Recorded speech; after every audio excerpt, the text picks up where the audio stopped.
What is the atmosphere like in Albany? We're talking Albany, New York is like the center of the basketball world tonight at 7 p.m. Eastern time. What's the temperature down there?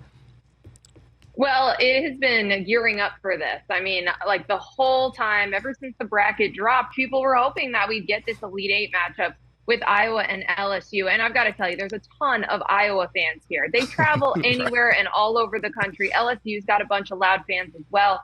Should be an awesome environment. We've had pretty much sellout crowds for every session. But certainly Iowa will be here. They'll be loud and they'll be angry. I mean, they're the ones that came out on the losing end last year. But this is a matchup that we were hoping we would get to see. I wasn't sure we'd get there because both those teams had some shaky moments in the first weekend. But it's going to be awesome. And I mean, it really needs no introduction. We all learned a lot about these teams, their stars, the trash talk, everything a year ago. And here it is for another trip to a Final Four. No, that's what you said it right there, Nicole. We learned about this, I guess, rivalry last year because we saw it play out on the national championship game.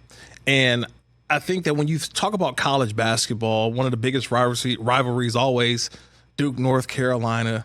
That's probably the one that we know because there's a sort of a bad blood, the hated rivalry because they're so close to each other in proximity.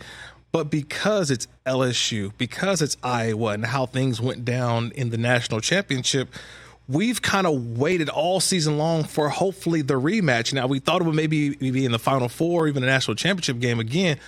But this is it true bad blood between the two? Like, what kind of game do you expect between two teams that finished up last year in a national championship game? Well, I'm with you in that I wish that this game were later on and that this was a Final Four type game, but you can't really, control the bracket necessarily. I think both of these teams still think that there's a lot at stake and that they are excited for the fact that they will have to go through each other if they're going to win a national championship this season. I don't think there's actual bad blood. And these players were asked about that. Angel Reese said, no, she does not hate Caitlin Clark. But when she is on the court and she's got competitors on the other side, she is going to talk trash. And then she's going to be friends with these players when they're off the court. And so I think there's just a lot of mutual respect between the stars in this game. They've spent a lot of time around and against each other over the course of their careers. I think that these fan bases have been gearing up a year for this potential rematch, and they don't like each other. But what's going to be really interesting is what's different from last year. Obviously, these are different rosters, different strengths and weaknesses. But it's really, to me, going to come down to how this game is officiated in the paint, because that's where Angel Reese does her work. That's where LSU has the advantage.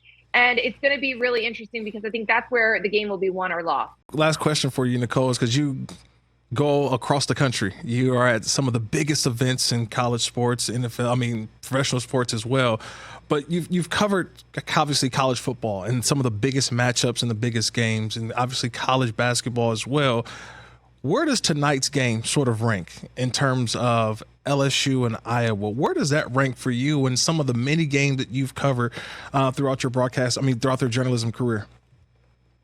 Yeah, it's way up there. I was trying to figure this out yesterday. Is this the most anticipated day of women's basketball history? Yeah, I didn't cover some of those, the Tennessee, UConn, and some of those Notre Dame, South Carolina. Like, there have been some big games.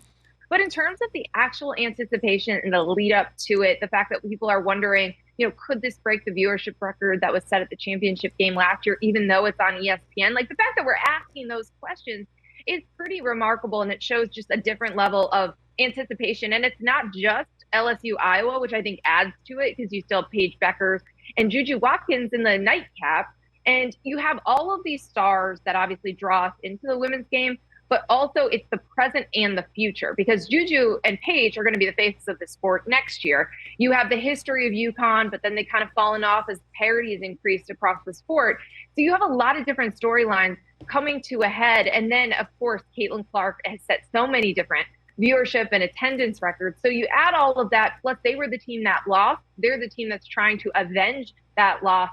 You just couldn't write a script that is any bigger than this. So I think it's the most anticipated women's basketball game or day in the sports history.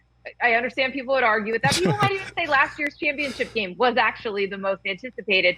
But I can't wait, and I just feel just incredibly honored to get to be courtside for this and to get to watch it, regardless of how it goes. You just know that you're watching a sport take a giant leap forward, and I felt that last year at the Final Four. But now I feel that again tonight, because it just feels like we've all been prepared for this for a year for the rematch, and so it's going to be incredibly special. I think it's going to be the most watched non-Final Four game, and I'll be really curious to see how many people tune in, because we've been waiting for this. Everyone's been ready. We know all the storylines. We're ready for it for a whole year now. Catch the Rich Eisen Show every single day on the Roku channel, 12 to 3 Eastern, for free.